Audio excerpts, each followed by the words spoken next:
ମୁଁ ମାନସ ରଞ୍ଜନ जेना बयस 43 ମୁଁ ପୁରୀରେ ରୁହେ। ସବୁବେଳେ ମୁଁ ପୁରୀରୁ ଭୁବନେଶ୍ୱର ଆକ୍ଚୁଆଲି ଅଫିସ୍ କାମ କରିବାକୁ ଆସେ। ଲାଷ୍ଟ ଗୁରୁବାର ଦିନ 29 ଡିସେମ୍ବର 2023 ଅଫିସ୍ ନର୍ମାଲ ଯେମିତି ଆସିବା ଟାଇମ୍ରେ ଆସିଥିଲି। ମୋତେ ଗୋଟେ ଦୁଇଟା ଟାଇମ୍ ବେଳକୁ ଅନକମ୍ଫର୍ଟେବଲ୍ ଲାଗିଲା ନିଶ୍ୱାସ ନେବାରେ। ତାପରେ ସେଟା ଅଫିସ୍ ମେଡ଼ିକାଲରେ ଟିକେ କିଛି ମେଡ଼ିସିନ୍ ନେଇସାରିଲା ପରେ ମୋତେ ଟିକେ କମ୍ଫର୍ଟ ଲାଗିଲା। କମ୍ଫର୍ଟ ଲାଗିଲା ପରେ ମୁଁ ଘରକୁ ପଳେଇ ଆସିଲି। ଘରକୁ ଆସିଲା ପରେ ମୁଁ କେବଳ ବସିକିରି ନିଶ୍ୱାସ ନେଇପାରିଲି, ଗଡ଼ିକିରି ନିଶ୍ୱାସ ନେଇପାରିଲିନି କିମ୍ବା କରେଣ୍ଟ ଉଠିକିରି ବେଡ଼୍ ଉପରେ ଶୋଇପାରିଲିନି। କ'ଣ ହେଲା ବୋଲି ଭାବିକିରି ପୁରୀର ଆମର ହସ୍ପିଟାଲରେ ଦେଖେଇଲି।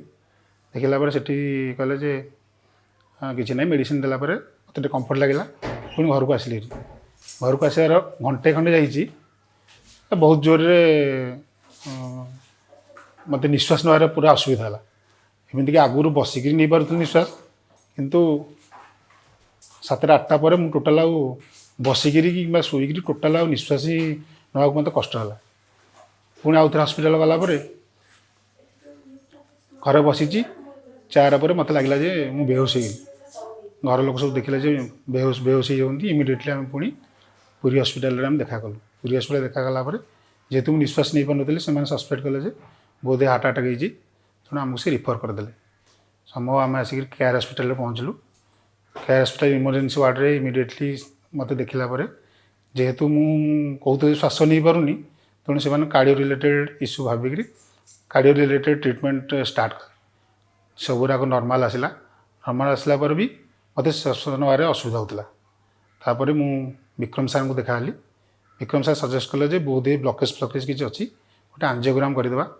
ଆଞ୍ଜିଓଗ୍ରାମ କରିବା ସମୟରେ ମୋର ଅକ୍ସିଜେନ୍ ଲେଭେଲଟା ବିଲୋ 55 କି ପଳେଇ ଆସିଲା, ଯେଉଁଟାକି ବହୁତ କ୍ରିଟିକାଲ୍ ସିଚୁଏସନ୍ ଥିଲା। ତାପରେ ମୋତେ ଆଞ୍ଜିଓଗ୍ରାମଟା ନର୍ମାଲ୍ ଆସିଲା ପରେ ମୋତେ ଭେଣ୍ଟିଲେଟରରେ ରଖାଗଲା ଅକ୍ସିଜେନ୍ ଲେଭେଲଟାକୁ ସାଚୁରେସନ୍ ପଏଣ୍ଟ ଆଣିବା ପାଇଁ। ଭେଣ୍ଟିଲେଟରରେ ରହିଲା ପରେ ସେତେବେଳେ ବି ମୋତେ ନିଶ୍ୱାସ ନେବାର ଅସୁବିଧା ହେଉଥିଲା। ଡକ୍ଟରମାନେ କନସଲ୍ଟ କଲେ ଯେ ଆକ୍ଚୁଆଲି କାର୍ଡ଼ିଓ ରିଲେଟେଡ଼୍ କିଛି ଇସ୍ୟୁ ନାହିଁ, ଅଲଗା କ'ଣ ହେଇଥାଇପାରେ। ଦେଖିଲା ପରେ ଡକ୍ଟର ବିନ୍ଧାଣୀ ସାର୍ଙ୍କୁ ଡକାଗଲା। ସିଏ ରିପୋର୍ଟ ଦେଖିଲା ପରେ ଭାବିଲେ ଯେ ଲଙ୍ଗ ରିଲେଟେଡ଼୍ କିଛି ଇସ୍ୟୁ ହେଇଥାଇପାରେ। ସିଟି ସ୍କାନ୍ କରାଗଲା। ସିଟି ସ୍କାନ୍ରେ ଜଣାପଡ଼ିଲା ଯେ ମୋର ନିମୋନିଆ ହେଇଛି ଏବଂ ରାଇଟ୍ ସାଇଡ଼୍ ଲଙ୍ଗଟା 100% ଇନଫେକ୍ଟେଡ଼୍ ହେଇଯାଇଛି। ତା ସହିତ ହାର୍ଟ ଭିତରେ ଲଙ୍ଗସ୍ ଭିତରେ ପାଣି ଜମିଯାଇଛି। ଏଇଟା ଯେତେବେଳେ ମାନେ ପର୍ଟିକୁଲାର ରୋଗଟାକୁ ଜାଣିଗଲେ, ତାପରେ ଇମିଡ଼ିଏଟଲି ସେମାନେ ମୋତେ ଭେଣ୍ଟିଲେଟରରେ ରଖିଲେ। କାହିଁକି ନା ସେତେବେଳେ ମୋର ଅକ୍ସିଜେନ୍ ଲେଭେଲ୍ ବର୍ତ୍ତମାନ ସେତେ ପର୍ଯ୍ୟନ୍ତ ବି 90 ଆଭବ ଆସୁନଥିଲା। ଭେଣ୍ଟିଲେଟରରେ ରହିଲି। ତା ସହିତ ଆଣ୍ଟିବାୟୋଟିକ୍ସ ଅଲଗା ରିଲେଟେଡ଼୍ ନିମୋନିଆ ପାଇଁ ମେଡ଼ିସିନ୍ ଖାଇଲା ପରେ 4 ଦିନ ଭେଣ୍ଟିଲେଟରରେ ରହିଲା ପରେ, ଆଇସିୟୁରେ ରହିଲା ପରେ ଟିକେ କମ୍ଫର୍ଟ ଲାଗିଲା। ଅକ୍ସିଜେନ୍ ଲେଭେଲଟା 100% ଆସିଲା ପରେ ମୋତେ ସେମାନେ ଜେନେରାଲ ୱାର୍ଡ଼କୁ ଫରୱାର୍ଡ଼ କରିଦେଲେ। ଜେନେରାଲ ୱାର୍ଡ଼ରେ ସେ ମେଡ଼ିସିନ୍ କଣ୍ଟିନ୍ୟୁ କଲା ପରେ ବର୍ତ୍ତମାନ ମୁଁ 6 ଦିନ ପରେ ନର୍ମାଲ ହେଇଛି। କଥା କହିପାରୁଛି ଠିକ୍ସେ, ଶୋଇପାରୁଛି। ଚାରି କଡ଼କୁ ଯେଉଁ ବାଁ କଡ଼କୁ ଡାହାଣ କଡ଼କୁ କିମ୍ବା ଫ୍ଲାଟ୍ ହେଇକି ଶୋଇପାରୁଛି, ଯେଉଁଟାକି ହେଇପାରୁନଥିଲା ଯେଉଁଦିନ ଆସିଥିଲି 29 ତାରିଖ ଦିନ। ଆଉ କଥା ବି କହିପାରୁଛି ଠିକ୍ସେ। ଆଉ ବର୍ତ୍ତମାନ ମୁଁ ବହୁତ ଖୁସି।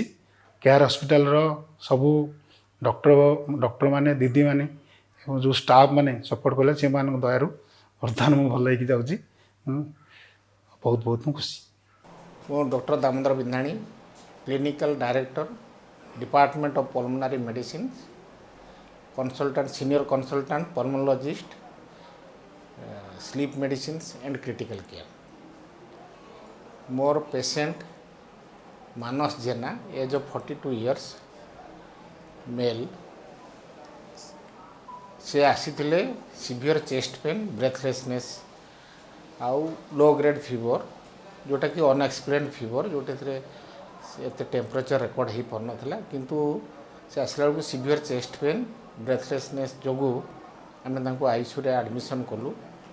इन द मीन टाइम जेहेतु सीवियर चेस्ट पेन और ईसीजी चेंजेस थिला, एंजियोग्राम कराला। एंजियोग्राम तार नॉर्मल आसला, किंतु सब्सिक्वेंटली तार ऑक्सीजनेशन से बहुत ड्रॉप करिगला। आमे ताको non invasive positive pressure ventilation system जोटा वेंटिलेटर अच्छी, आमे ताको रखिलु, ऑक्सीजन लेवल मेंटेन कलु। इन द मीन टाइम तार देखला बेलू तार हार्ट इन्फेक्शंस एवं लंग इन्फेक्शंस, जोटा कि pericarditis, pericardial effusion along with pneumonia जोटा कि मोस्टली एगुड़ाक तार ब्लड रिपोर्ट सब नॉर्मल थिला जोटा कि वायरल निमोनिया समटाइम्स ये सीवियर चेस्ट पेन ब्रेथलेसनेस कफ निमोनिया पेरिकार्डियल इफ्यूजन ये सब प्रेजेंटेशन हुए जोटा कि लकीली ही वाज सेव्ड जेहेतु से ठीक टाइम रे हॉस्पिटल आसीची एवं आमर cardiology department pulmonary medicine department internal medicines एवं समस्तंकर सहयोग रे तार ट्रिटमेंट रे से रिकवरी होईची एवं सुस्थ अछि। धन्यवाद।